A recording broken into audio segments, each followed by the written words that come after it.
Welcome to Connections for Life. I'm Ted Pete. I can't take it. I'm sorry. I can't take the baby face. Just for everybody that's watching, I've been laughing for 15 minutes over this. Like, I can't. My face is red. I have tears coming out of my eyes. That is just absolutely That's sad, baby Chad. Insanely funny. That's sad, insanely baby funny. Can Look you how please big turn that off? I can't take you seriously. No, I think I'm going to leave it for the rest of the time. Oh, my. Show them your arms, Chad. Sit back and show them your arms. Like this? Yeah. Whee! I'm the big boy.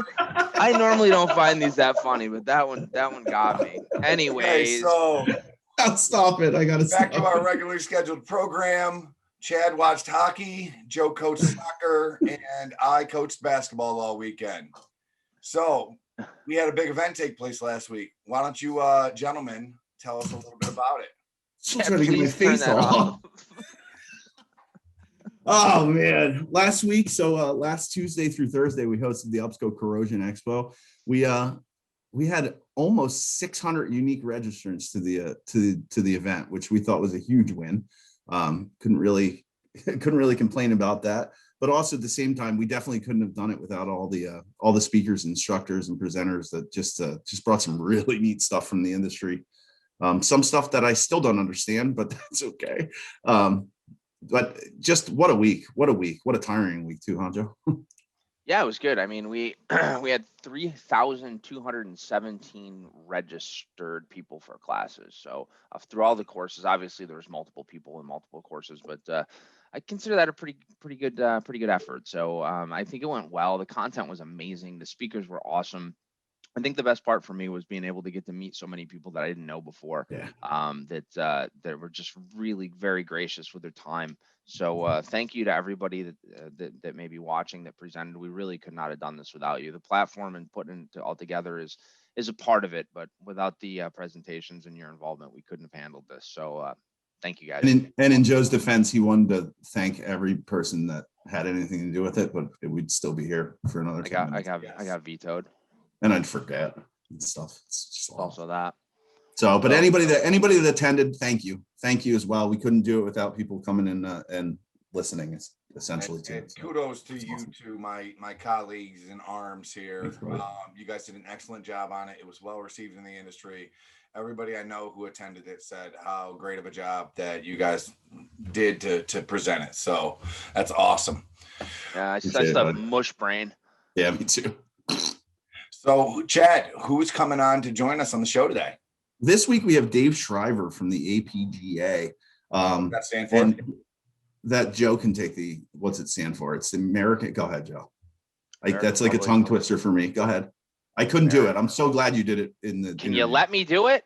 Sorry. American Public Gas Association. Dave is the president. We don't want to skip over that, Chad. No, I was going to get there, but he is from the APGA. He spent the first 7 years out of college on Capitol Hill, which is pretty neat in itself. Then he actually went to work for, I believe, about 5 years at Colorado Springs Utilities, and then ended up back in Washington D.C. for APPA, and that one I do not know what it stands for actually.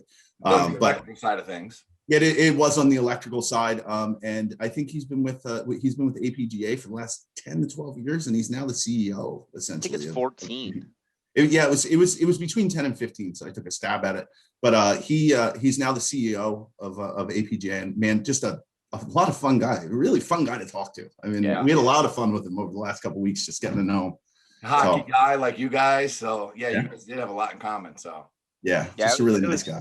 Yeah, we'll let you guys watch, but Dave's got a lot of good stuff. He's doing a lot of great things for the industry and for the people that he and his organization represent. So stay tuned. Without further ado, welcome to the show, Dave. Hello, Dave, and welcome to Connections for Life. Thanks for having me, guys. What's going on, Dave? What's up, Dave? Thanks. Doing well, thank you. We appreciate you slumming it with us here today. Yeah. I appreciate the invitation. Absolutely. Well, we talked in the intro about you, your career, what you do, but we want to know a little bit more about APGA. So let's just get started at that point. Let's talk a little bit more about the American Public Gas Association and what you guys do.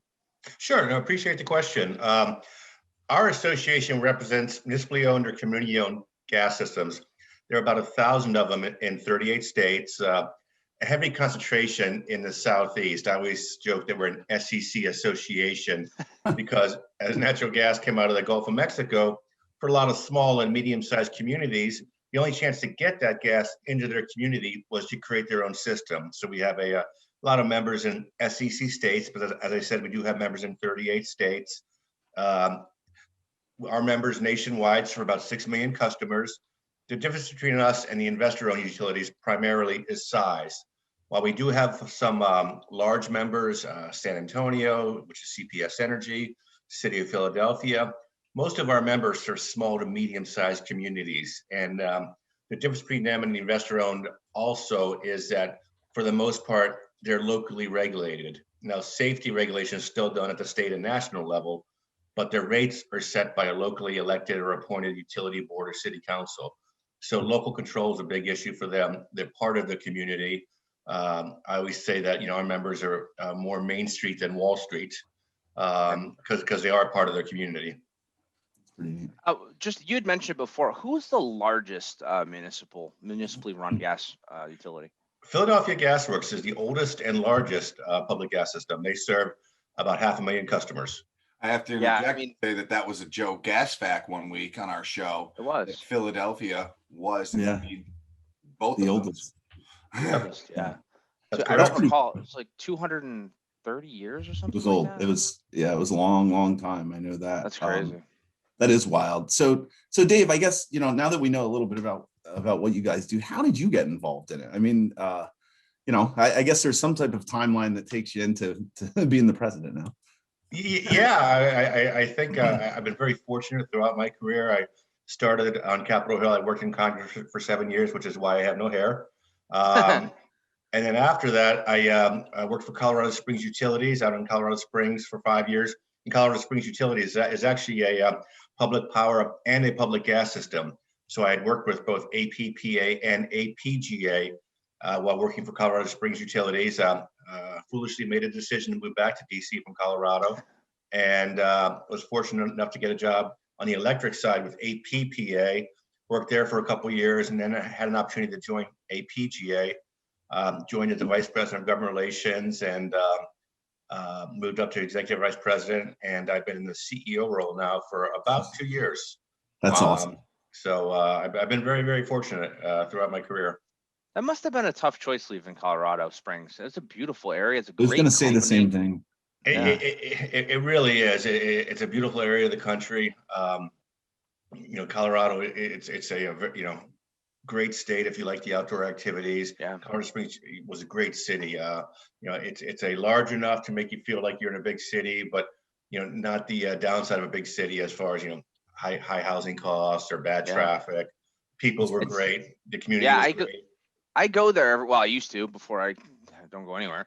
But I used to go out there a couple of times a year because we do some work with Colorado Springs and utility. And man, I always just one of my favorite places to go. Just a beautiful area. So yeah, the utility they do a great job. It's in addition to electric and gas, they also do water and wastewater. Oh wow, I didn't know that. Yeah, water is a big issue out in the western states like Colorado, California. Water rights issues, and Springs does a great job. Huh. Well, speaking of the South or the West, let's talk about Texas a little bit. A lot going on down there recently. That deep freeze in February, I think it was February, right? Yeah, now correct. A month ago. Yeah. I'm sure it's kept you guys busy. Can you fill us in on some of the details of what you've been working through, some of the challenges that you guys have had because of that? Sure. Appreciate that very much. It's a big issue for a lot of our members. What you had a situation over President's Day weekend. So it was over a weekend, wasn't during a week. And so that was an issue as well. But you had extreme cold weather in Texas, areas of Oklahoma, and the weather was so cold, it shut down natural gas production. There was a 10 to 15% drop in production. So you had less supply. At the same time, you had this extreme cold weather. So people were using more gas than expected. So you had this supply-demand discrepancy, which caused the price of natural gas to skyrocket. For example, in Illinois, it was $2.54 per decatherm, and then it hit $224 per decatherm. Wow! One area of Oklahoma, it was almost over $1,200 a decatherm. It was $1,193 a decatherm. Wow. So you had these historical, astronomical increases in the price of natural gas, and utilities like our members were forced to purchase natural gas at those prices to meet the needs of their customers. Our members, as I said, are part of their community, and they're really focused on providing reliable, affordable natural gas to their communities. So they had to purchase natural gas at these high prices. And what we're seeing now is them wrestling with the impacts of these high prices. One of our members serves a community of approximately 12,000 people. Typically, on an annual basis, they spend $1.6 million a year. They're in Kansas on natural gas purchases. In February alone, they spent $10 million. Whoa. Yes. Unreal.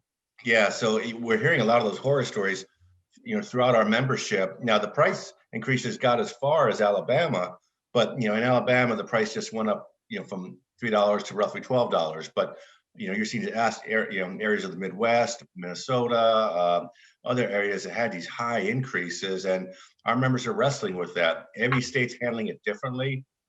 States like Illinois, Kansas have passed state bills which provide low interest or no interest loans to the gas systems to help them mitigate these cost increases, so they can spread out the increases over time through the loan to minimize the impact on their customers. That city I mentioned in Kansas, if they were to pass those costs onto their consumers, it would be astronomical. So they try and spread it out over time because, as I said, our members are part of the community. They want to protect their consumers, not hurt them. What about, I have a couple of questions to that, but the first one I want to ask is, when you're going through that, I understand that things are moving very quickly. Supply, is decreasing, demand is increasing, you know what I mean? Do the consumers, the people like us, the homeowners, are they aware that that's happening, or is that just something that goes without being discussed? Because I feel like that was going to be like one of my questions. I'm sorry, go ahead. No, go ahead, Dave. He just said that was going to be one of his. That was going to be literally at the same time I was going to spit that out. No, it happens very quickly. So when you need to get the natural gas to the customers and the spot price has hit, $200, you need to get it so you can get it into the system and get it to the customers. So the customers are probably not aware this is happening now. Interruptible customers, large industrial facilities, they may have had their supply interrupted because they have an interruptible contract. But residential, commercial, hospitals, you need to get the gas into those buildings. So our members had to purchase them. And going back to what I said earlier, that small city in Kansas, typically a homeowner would have a utility bill about $133 a month. If they were to pass those costs of what they had to purchase in February, their March bill would be $1,700. And this is why you want to spread these costs out and do whatever you can to minimize the impacts on the customers. Now, from APGA's perspective, what we're trying to do is ask the government to investigate this to make sure that these price increases were an accurate reflection of appropriate market forces rather than manipulation or profiteering. And what we also want to do is try and work to identify safeguards that can be put in place to protect consumers from this happening again in the future. So we're working on those things. We've asked the Federal Energy Regulatory Commission, Department of Energy to investigate this.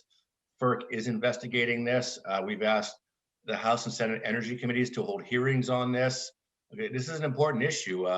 Consumers are getting hurt, and we want to make sure that what occurred is not manipulation or profiteering, and B, what can be done to prevent this from happening again in the future? Because certainly, we all believe in the free market, but having a price of natural gas go from $3 to $1,100, I think it's a little more than free market, I'd say. I mean, that was my question. You said the way that I understand it, because of my simple mind, the gas utilities are gonna have to absorb the cost of purchasing the supply. Then that's going to be sprinkled across the consumer base, their consumers, to make sure that they can take care of the debt, right? That's kind of how it works. But my question was just that, like, what's being done to safeguard that there's not another winter storm in 2 weeks, that the same conditions happen. And to another point to that, how in 2021 have we gotten to a point that that's never happened before, that this was like a first time event, or has it and it just wasn't taken care of back then? We've seen spikes before, but never to this extent. So from this extent, it was certainly a historical incident. And our members, which as I said, are a lot of small and medium-sized communities, they're hit particularly hard by this because 95% of them are captive to one pipeline. So they don't have a choice of suppliers. They can't look at different Can't areas even pick from different people. Yeah. Exactly. Yeah, that's crazy. So and also they're small, medium-sized communities. They don't have a lot of them don't own storage. So you're captive to one pipeline. You don't own storage, and they certainly don't have reserves that can cover this because they are small to medium-sized communities. So it's almost a perfect storm. It certainly seems flawed. Yeah, I mean, I certainly want to make sure that we do everything we can to prevent this from happening in the future, because extreme cold weather can hit again. That's not a stretch, and we want to make sure that if you have this extreme cold weather, you have a reduction in production, that you can mitigate these impacts upon consumers. And I don't know what the answer is.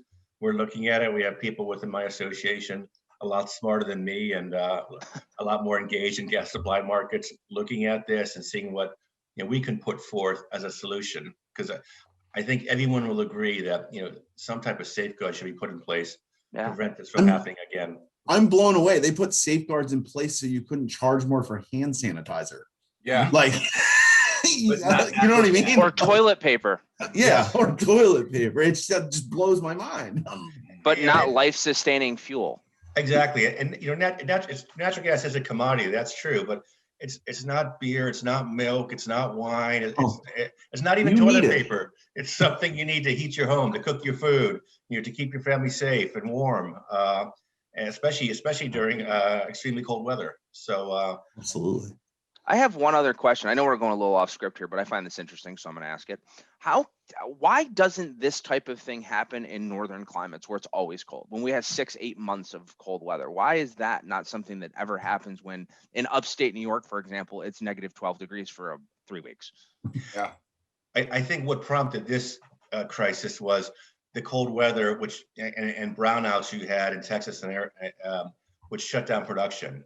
So you had the 15% drop in production, in addition to the increase in demand. In fact, February 14th and February 15th set a record for the largest 2 days of natural gas demand in our country.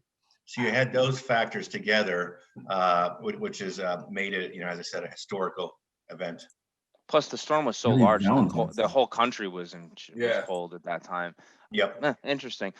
Ted had read something or had mentioned something a couple weeks ago about gas storage, and that during that period of time, like our storage reserves were depleted, larger than they ever had been. I was just wondering, like, is that normal? Like, is that a normal ebb and flow? Does storage usually, get in peak times get used and then fill back up, or was that something that was an anomaly too? No, typically storage has ebbs and flows. In fact, in the past, you had more natural gas used in the winter for heating, water heating, etc., cold weather, and then the storage would be replenished over the summer, and you'd get back up to where you needed to be for the winter.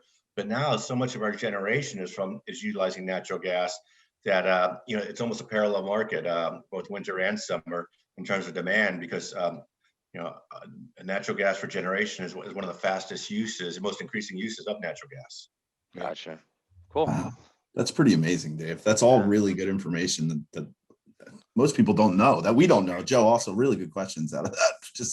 Just out of nowhere. I'm firing on all cylinders today. You were going good, man. Wow. Something our members are still wrestling with, and they're still trying to talk to their consumers and talk to the at the state level, talk to their policymakers, and trying to get whatever relief is out there. And from APGA's perspective, we're working to try and get federal relief, because I do see this as a federal disaster. It's a nationwide disaster.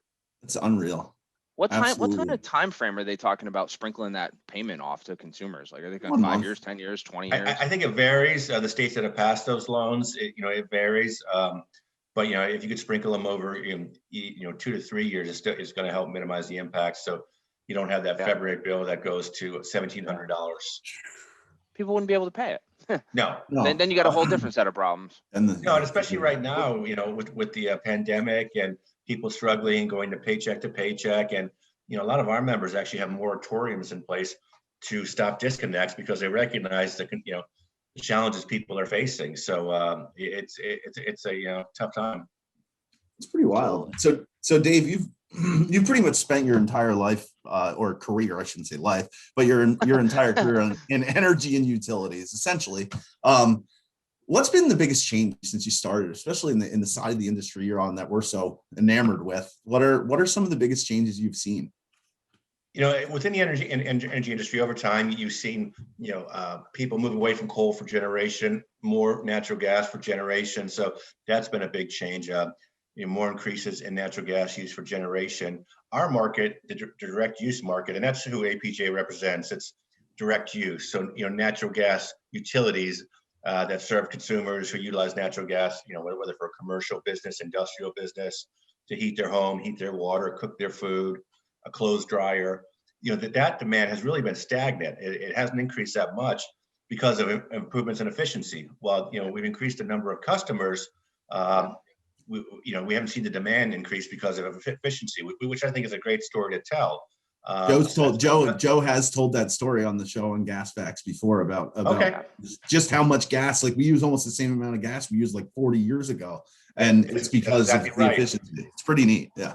And while increasing the number of consumers by 20, 30 million consumers. So it's a great story to tell. But the biggest change, I think, and this has been a more recent one, is as you see a push to address climate change and a push by some cities and communities to look at reducing greenhouse gas emissions, we've seen this movement towards electrification. And when I talk about electrification, I'm talking about getting rid of natural gas for direct use, requiring homes and businesses to be all electric. And we've seen that in areas in California, other areas of the country. And from APJ's standpoint, we don't think that's the right answer. Natural gas is delivered to homes at 3 times the efficiency and 1/3 of the cost of electricity.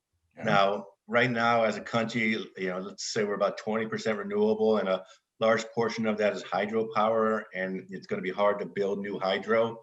So as you look at solar and wind, you're going to need some type of generation to back up the power grid when the sun's not shining or the wind's not blowing. And that's going to be natural gas generation. And our view is that's much more efficient and cost effective to utilize that natural gas directly in the home, as opposed to generating it and losing 2/3 of that that energy getting it to the home.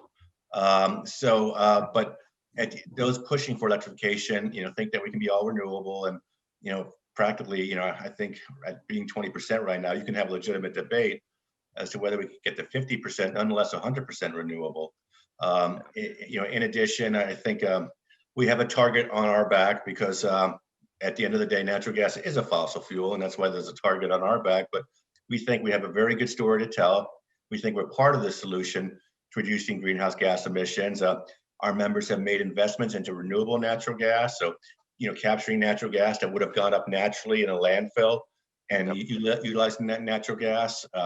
Natural gas utilities are looking at investments into hydrogen to minimize emissions. So, I think we have a very good story to tell. But this movement towards electrification is certainly something we're concerned about, because I think it hurts consumers. I don't think it dramatically reduces greenhouse gas emissions. And as I said, I think we're a part of the solution, not part of the problem. Yeah, it's always interesting to me when you talk to people that sit on different sides of the aisle. And I think one of the things that gets lost, and I'm sure you see it all the time, is the people that have, and our owner Dan talks about this, Pajak talks about this all the time, is it's almost like everybody's so quick to judge one side versus the other without really understanding the facts from either. And I think, you just went through a whole bunch of things that we've talked about in the past, as far as electricity being, generated from natural gas, but being way less efficient. It's more costly. There's so many disadvantages from electrification standpoint. Joe, didn't we just talk about the hydro thing the other day about the cost? Yeah, I was like, why don't we use more water? Because then we figured that out. Yeah, because for those of you watching, because basically we've dammed up and used all the resources that we have to create water. There's not a whole, we don't have, that many other locations that we can put it. But I just think it's really interesting. And I think that the fact-based conversation, I love the fact that you put some things out there that are widely, proven and able to be researched and looked at from just I always think that there's going to be some level of opportunity to get better. There always will be, right? We can always become more efficient. We can always find better options, but standing across the aisle and just kind of doing this back and forth, renewables versus fossil fuels, I think is just going to be a lose-lose for everybody at the end of the day. I agree. And what, those pushing for electrification are telling us that, their solution is the only solution. It's an all eggs in one basket approach. And, as we've seen, there's certainly challenges at times with the electric grid in terms of reliability. And, during this cold spell in February, while natural gas prices did increase, service was not cut. No interruption. No interruptions. So, while the prices, went high, when we're trying to remedy that in the future and mitigate the impacts upon our members' customers, they still had their power. They still had their natural gas in their house. They still had a warm house and a stove to cook on. Whereas in some areas of the country, they had brownouts, blackouts. So I do think, spreading the choices out, avoiding the all eggs in one basket approach makes more sense. Letting consumers make the decision that best suits them. I have 2 young boys, and they're in. I had to think about it now, 8th and 6th grade.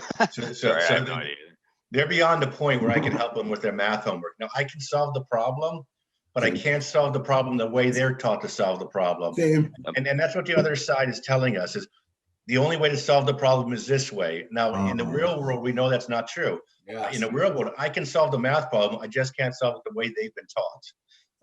That's a great analogy. That's a really good way. Yeah. So he's doing that. And in the interest of accuracy, it probably wasn't 8th and 6th grade. It's probably 2nd and 4th grade when I couldn't help them anymore. It's okay. Don't worry. I'm with you too. I got a 1st grader. I have no idea what she's doing. Well, I think it's awesome. I mean, with that being said, there's going to be changes, right? We're going to see changes. It's going to happen in some way, shape, or form. Today, give us your what's the word I'm looking for? Prognostic. I don't know, but that wasn't it. I'm pretty Prognosis. sure. No, that's not right either. I don't think that's it either. Prognosis would be like what? Anyways, tell us what you think it looks like in 2 years from now. We doing the same thing? Has anything changed? No. Where are we going? I think we're going to be fighting this battle for a while as far as electrification. I think over time, people will see the value of natural gas, especially as you see some of these areas of the country that electrify, as you see the consumers' energy costs increase, as you see people upset because they used to like cooking on a natural gas stove and now they cannot. I think you will see as this plays out that people will realize that maybe it's not the best solution. Maybe this all eggs in one basket approach is not the best way to go. So I think that we will move down that path, but it's going to take a while. And in the meantime, we're working to make sure that consumer X and City Y can buy a natural gas stove and has that option to pick the appliance that works best for him or her. Yeah, I think you're spot on there. I mean we've been feeling that way too. The choice, right? I mean, most people forget that there's nothing that we can't do anything without energy. Like energy literally fuels everything that we do, from the homes that we have to the shoes that we wear. Everything requires energy to be built and sustained. And going just so far one way versus the other and not having that communication, collective working together is just not going to behoove or benefit anybody. So it'll be interesting to see what happens and shakes out. We got you down in DC doing the hard work. So well, I've good people who work for me and they make it very easy. Awesome. Well, I'm sure we could probably talk to you for another hour or two if I kept asking rifling questions at you. But thanks for coming on the show. I've really enjoyed it. It's great getting to know you. We look forward to doing it again. I think there's probably going to be a part 2 with you because I'd like to see where we look in a few months, 6 months, 8 months, a year out, and what's changed and what's the same. And maybe see you at a trade show too. That would be good. Oh, I want one last thing. Are you guys, I wanted to ask for everybody that's listening, are you guys doing your annual this year? Conference? We are. It's going to be our first in-person event since COVID. We're fortunate. It's in July. So as we move farther down the line, more people become vaccinated. They become more comfortable with traveling. But our annual is going to be this year, and we have a agenda we're very excited about. So hope to see at least one, if not more, of you guys there. Where is it? It's outside of Santa Fe. So I've never been in New Mexico. That sounds like a great idea. yeah. If anybody will go, it would be me. Will you be there? I will be there. All right. Well, I know you'll be busy, but at least buy you a beer. I look forward to it. All right. Dave, Sounds good. so Dave, thanks again. We really appreciate you, and we can't wait to have you back on the show again. Thanks, guys. Appreciate it. Dave, wow, great interview. As always, the guests on the show are special, but I really, really enjoyed yours. To learn a lot about an industry or an organization that I didn't really have any background on was really fun and exciting. And then to hear your stance on the freeze we had back in February, that was awesome. So thank you, Dave. Yeah, it's a really cool guy. I think it's really neat to be able to get some perspective from that level. That what he's involved with and what he's dealing with. Everybody turns on the news and sees that there's a problem, right? But I don't think anybody really. I think he did a great job of kind of explaining the reason why and the causes of it. So I really appreciate that. I kind of went off a script there, as you saw, for a few extra questions, but I could have. No, those were all Joe. Those were all questions that really. I mean, those are things that we've talked about since that happened. All those things, like internally together, we've talked about why is this like this? Why is it like that? And it really gives us the opportunity for you to be able to ask those questions and get the real answer, which I think is really cool. Yeah, and he had a couple suggestions for some other people maybe to bring on the show too. So stay tuned for that. But Dave, thanks from all of us. We really appreciate it. Awesome. Thanks for taking your time. Absolutely. Really awesome. So time for a little industry update. Today, I got word that UCT, the Underground Construction Technology, their underground utilities event is going to take place in Nashville from July 13th through the 15th. Going to be a really, really exciting event. I'll be in attendance at it. And I'm excited to just get down there and work with some of the contractors in that area and some of the best practices and learn all about it. We have some other stuff coming up. What was that one again, Teddy? Just the date one more time. July 13th through the 15th in Nashville, Tennessee. And it's the Underground Construction Technology event, the UCT. So I just wanted to make sure we got it out there. Yes, sir.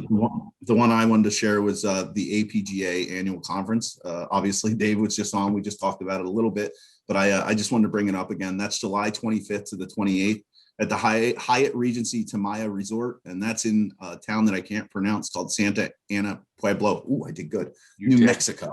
Santa Ana Pueblo. I couldn't imagine living there though. It's a tough one. So July 25th to the 28th, it's the APGA annual conference. And these are live events. These are in-person attendees. These are not virtual. So that's going to be a nice change of pace. Yeah. Fingers crossed, get some action going again. So how about you, Joe? You know what time I think it is for you? Nap time? No. You sure it's not nap time? Do you have another screen? If you just lay down and go to sleep, it'll be nap time. I thought this was kind of appropriate because of the conversation that we had with Dave and electrification, but we're gonna do another little questionnaire for you guys. So what's a really cold state? Like say like Minnesota? Minnesota's North Dakota. Cold. North Dakota? All right, North Dakota. So let's do Minnesota because it's a better number. Okay, because that's the one. I could do both, but all right. Why'd you give me a choice then? I don't know. All right, fine, North Dakota, whatever. So, what do you guys think the average cost of space heating in like an average monthly bill for space heating for North Dakota would be? 12. Using natural gas. 12. Dollar amount. 12. I don't know. I was just saying 12. It's got to be, seriously though, it has to be in the mid one. I'd say 150. That's my guess. $150. 138. It's actually 106. That's average. What do you think the average, if you were going to do the same amount, heating the same space, the same with just electric would be? Oh, 400. 312. You're both are a little high. It's about double, 194. But you know, it's a lower number, but just to give you some perspective, like Minnesota, which I picked originally, is $158 versus $381. So just to give you guys a little bit, wrap this up. Households that use natural gas for heat during the winter save twice as much as those that are using electricity.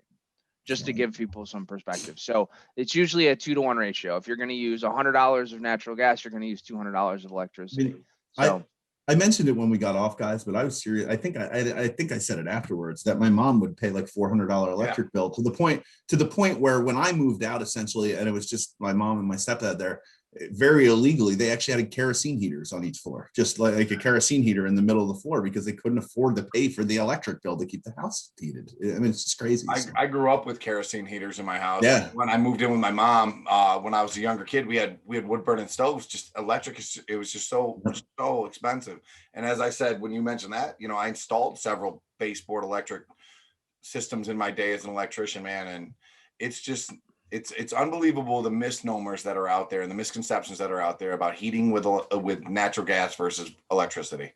So, do you think there's still a lot, and this is a question more probably for Joe, but like in Auburn, do you think everybody has natural gas now? Or do you think there's still a lot of electric baseboard heat, or is it mostly like yours forced hot water? I would say most of it's powered by gas. Yeah, I don't know the actual data, but I mean, I just wondered. You have to understand in colder climates, it's going to be, natural gas is going to probably be more widely used. I mean, just to give you guys some perspective, if you take a 100 MMBTUs, which is a million BTUs, okay, and as you process that through, by the time it gets from the energy source to delivered to the customer, so you target a million, you end up with 90. So let's say 100%. You start at 100%, you end up with 91% on the other side, okay? Yeah. So you lose about 9% efficiencies, from transportation, generation, distribution. Somewhere it's just small. But if you take natural gas 100 and you convert it to electricity, you only get 36% out of the other end. So Really? Think of that. Yeah. That's kind of what Dave was just talking about, right? Where he was saying direct use essentially is where the most efficient is. So just running this through for you, back to the gas. If looking at this chart, you have 100. Let's start at 100. 100, and you lose 7% in processing and transportation. You lose 0 at generation because it's already there. Yeah. You lose 2% at distribution. So there's your 9%. Now electricity, on the other hand, you bring gas in, you lose 5% in transportation and processing. So that's 5 there. You lose 60 in generation. Oh my gosh. You lose 5% in distribution. So you go from 100 down to 36. That's crazy. 60% in generation. Of BTUs. So we're talking BTUs. Yeah, it's still great. It's still interesting. I mean, so anyways, just a little nuts. Yeah. We could probably get out of here, huh? Yeah. I don't know. Let's talk for another half hour. What do you want to talk about? Let's go. Teddy, you want to give money away this week? No. But I do want to comment. Listen, I did want to comment about Aaron and Doug, who I reached out to pay both of them, and they both said take it and donate it to a charitable cause. We're gonna have to have them come on to make sure we can verify that story. Show documentation. I'd like to get that. But Aaron wanted me to give it to a local veterans organization, which we know I happen to know one of. And Doug also said to give it to a charity. Aaron wanted to match it as well. So that $5 will get you some coffee at a meeting then, huh? At one of our meetings. Yes, every little bit helps. Meetings. If Ted would have given away $50, it would have been a little bit better. But if he would have given away $50, I would have commented first. Really quick, boys, before we go, Chad, you're probably not going to be able to participate, but Ted, I know you will. Who's going to win the national championship? Ooh, baby Chad, take your guess. I don't even know who's playing. That's why you're out. They're still. So, honestly, I'm still going to put my money on Michigan. All right. I'm going to actually go with a favorite. Honestly, I'm going to stick with Gonzaga. I'd like to see them win. However, my heart says Syracuse. So brain, Gonzaga, heart, Cuse. Playing. They struggled with some backcourt stuff at the end of the game yesterday, but they couldn't break a full court press. Yeah, they were a little ugly there. Yeah, they won the game. And no one will remember that. They'll just remember the score. So cool. Anyways, Chad, you want to take a guess? Anybody? Just name a team. Maryland. I think they're out. I don't think they made the tournament. They definitely made the tournament. Yeah, I knew that. We'll have But to that's fact it. check I that. would have gone with Ohio State. I'll go Ohio University because I know they're still in it and they're going to get beat up. They shocked the world though. That I know, just because I live I in thought you were going to say Oral Roberts. Ohio. Another good one. Another good one. All right. All right, guys. Till next week. Thank you, guys. Remember to click like, subscribe, and Baby Chad with the huge hands is saying goodbye to you.